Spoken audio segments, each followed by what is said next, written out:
बेटा chapter number 14, exercise number 14.4, introduction class.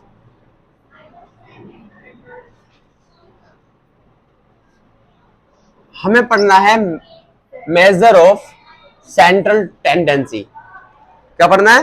Measure of central tendency. Central tendency. बेटा central tendency के अंदर तीन पार्ट होते हैं। एक होता है मीन, एक होता है मोड, मीन मीडियन, और एक होता है मोड। मीन को माध्य बोलते हैं, मीडियन को माध्यिका बोलते हैं, और मोड को बहुलक बोलते हैं। आज हमारा टॉपिक है मीन। मीन को हम कह सकते हैं एवरेज। एवरेज के लिए हम समझाते हैं। एवरेज किसी भी चीज का हो सकता है। एग्जाम्पल के लिए कि अगर तुम बाजार में घूमने गए, उन्होंने सामान बेचा, अपना अपना दुपट्टा बेचे, कुछ भी बेचा, कप प्लेट जो भी अपने खरीदा, उन्होंने अलग अलग व्यक्ति को अलग अलग रेट पे बेचा। रात करके बैठ करके कि भाई मेरा प्रत्येक सेट, प्रत्येक पीस, एवरी मटेरियल कितने का बिक गया, कि कितने की वैल्यू उसकी रही होगी, उसको एवरेज कहते हैं। या एग्जाम्पल के लिए कि अगर मुझे अपना परसेंट निकालना है तो मुझे तुम्हारे परसेंट का एवरेज निकालना पड़ेगा कि भाई तुम्हारे अलग अलग बच्चों के एग्जाम में एवरेज आए 50%, 20%, 30% परसेंटेज आई।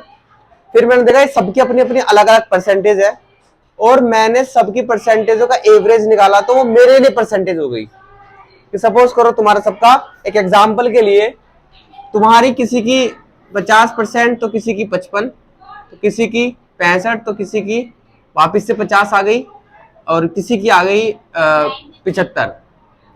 तो इस तरह की परसेंटेज को अगर मैं एवरेज निकालता हूं, यानी कि मैं इनका सबका सम कर देता हूं, 50 plus 55 plus 65 plus 50 plus 75 upon में जितने भी ये नंबर है 1 2 3 4 5, उनसे उसको डिवाइड कर दिया जाए।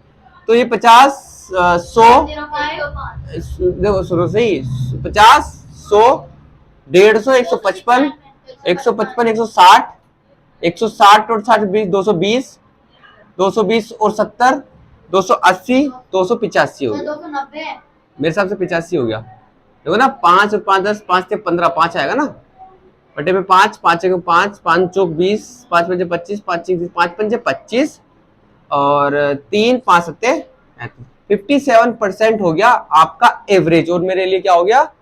परसेंट, कि मैंने कितना अच्छा आपको पढ़ाया है। Is that clear? प्रत्येक की कितनी परसेंटेज बराबरी बन रही है, एवरेज कहते हैं। निकालते कैसे? तो वो फॉर्मूला होता है, मीन को सोल्व करने का एक फॉर्मूला होता है कि अगर मुझे मीन निकालना है, तो मीन का मतलब होता है सम ऑफ ऑब्जर्वेशन,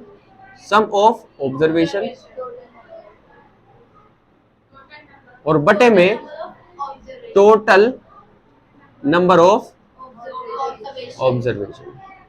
ये एक फॉर्मूला होता है मीन का। एग्जाम्पल के लिए कि अगर मुझे किसी का कोई एग्जाम्पल ले लेता हूं, सपोज करो क्लास के अंदर एक बच्चे के टेस्ट पेपर आए, एक बच्चे ने टेस्ट दिए, 8-10 टेस्ट दिए उसने, और उसके कुछ इस तरह से नंबर आए, एक बार 2 आए, एक बार 4 आए, एक बार 6 आए, एक बार 8 आए, एक बार फिर से वापस से 2 आ गए, 4 आ गए, 6 आ गए, 10 ही आ गए, 10 में से 10 आ गए। अब उसने कहा कि एवरेज निकाल लेता हूं कि मेरा एवरेज क्या रहा। तो एवरेज यानी कि मीन बराबर सम ऑफ ऑब्जर्वेशन, सबको जोड़ दो। फॉर्मूला लिखना होता है बेटा पहले ही, 2 4 plus 6 plus 8 plus 2 plus 4 plus 6 plus में 10, और जितने भी नंबर है उसको डिवाइड कर देंगे, टोटल नंबर ऑफ ऑब्जर्वेशन 1 2 3 4 5 6 7 8, सबको डिवाइड करेंगे। बेटा 8 से 8 मत काट देना, ये गलती मत कर देना, क्योंकि जब प्लस में होता है तो वो नहीं तो हम उसको काट सकते हैं जब तक उसको सोल्व नहीं किया जा सकता पूरा। ऊपर वाले को अलग सोल्व करो और नीचे वाले को अलग सोल्व करो, देन उसके बाद काट सकते हैं। देखो 4 और 2 6, 6 से 12, 6 से 18 19 20 और 2 22, 46 पक्का, 42 अपॉन में 8, 8 चौक 32, 8 पंजे 40, 8 पंजे 40, पॉइंट 8 पॉइंट 8 दूनी 16, 4 8 पंजे 40, 5.25 5.25 मार्क्स आपके क्या आ गया, ये मीन आ गया, यानी कि ये एवरेज भी कह सकते हैं और ये मीन भी है हमारा। मीन निकालने का मतलब समझ में आया। दो चीजें होती है, एक होती है अनग्रुप्ड और एक होता है ग्रुप। एक होता है अनग्रुप, एक होता है ग्रुप। अनग्रुप वो फॉर्म होती है जो रैंडमली में दी जाती है, जैसे कि ये फॉर्मूला ये फॉर्मूला यूज किया जाएगा अनग्रुप के लिए, जिसका कोई ग्रुप नहीं है। ये ग्रुप में थोड़े ना, ये तो सब ऐसे बिखरे हुए हैं ना, तो ऐसे चीजों को अनग्रुप कहते हैं और अनग्रुप के लिए फॉर्मूला लग गया ये। दूसरा पार्ट होता है ग्रुप का, दूसरा पार्ट होता है, क्या मैं इसको मिटा दूं, कुछ डस्टर है क्या, किसी बच्चे के रिजल्ट्स आए, लेकर आओ, मदरसे के भी, स्कूल के भी बहुत सारे रिजल्ट, तो ये ग्रुप हो गया। अगर रिजल्ट आए हैं और एक टेबल बनी हुई है, फॉर्मेट है आपके पास, तो ये ग्रुप हो गया ना।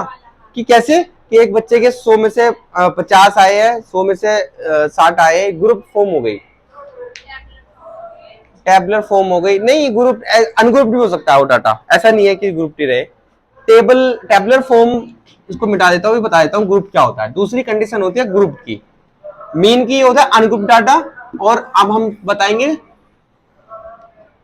Group data. मीन के लिए ग्रुप डाटा अगर हमें दिया हुआ हो तो सबसे पहले कुछ चीजें सीख लो। सीखने का मतलब है कि बेटा मीन को शॉर्ट फॉर्म में एक्स के ऊपर बार से डोनेट करते हैं। क्लास मार्क्स को एक्स आई से डिनोट करते हैं। फ्रीक्वेंसी को एफ आई से डिनोट करते हैं। एक होता है नाम हमारा सिग्मा, इसको सम्मेशन कहते हैं, सम्मेशन। और इसको सम्मेशन का मतलब होता है सिग्मा, सम्मेशन का मतलब होता है, इसको सिग्मा कह सकते हैं शॉर्ट फॉर्म में।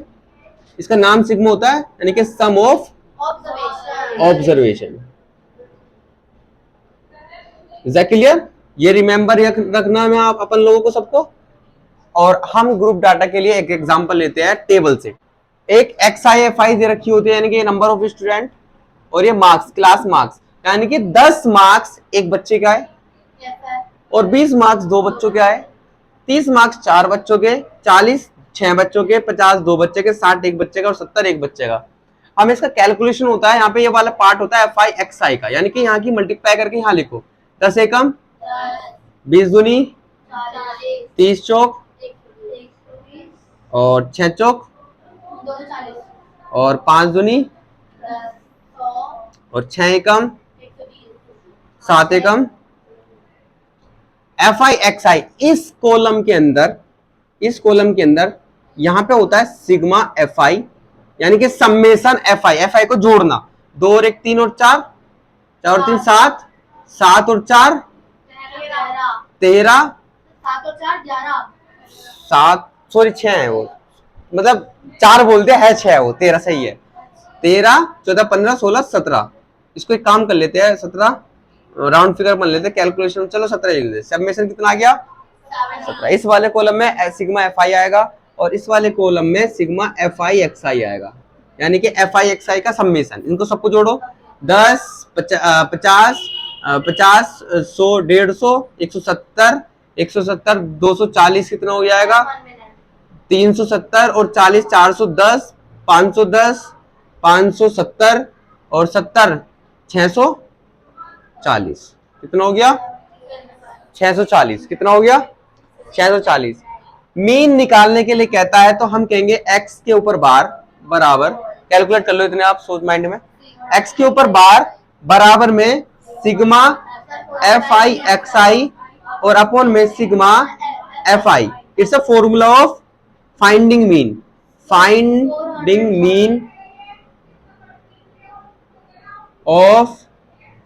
Mean of grouped data.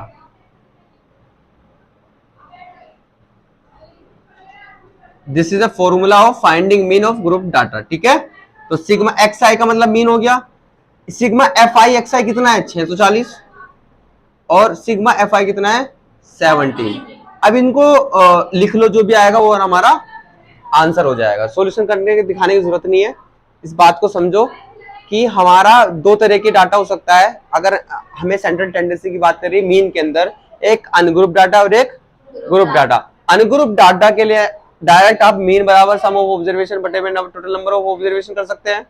और मीन निकालने के लिए ग्रुप डाटा में से तो हमें एफआई और एक्सआई की इस्तेमाल किया जा सकता है। शॉर्ट फॉर्म का इस्तेमाल करेंगे, बहुत बड़ा नहीं करेंगे। अगर फ्रीक्वेंसी और क्लास मार्क्स लिख देंगे तब भी ठीक है, बट बार बार वो चीजें लिखते रहेंगे तो अच्छा थोड़ा लगेगा। इसलिए फ्रीक्वेंसी से एफआई, क्लास मार्क्स से XI, then sigma is sum of observation. Observation क्या है हमारे पास, एक्सआई और एफआई। Is that clear? तो दो फॉर्मूले मैंने बता दिए। ये तो हो गया फॉर्मूला ग्रुप डाटा के लिए, और वो फॉर्मूला हो गया अनग्रुप डाटा के लिए। मीन बराबर मैं लिख देता हूं sum of observation total number of observation. तो आप ऑब्जर्वेशन को भी शॉर्ट फॉर्म में OBS लिख सकते हो। Is that clear? For ungrouped data.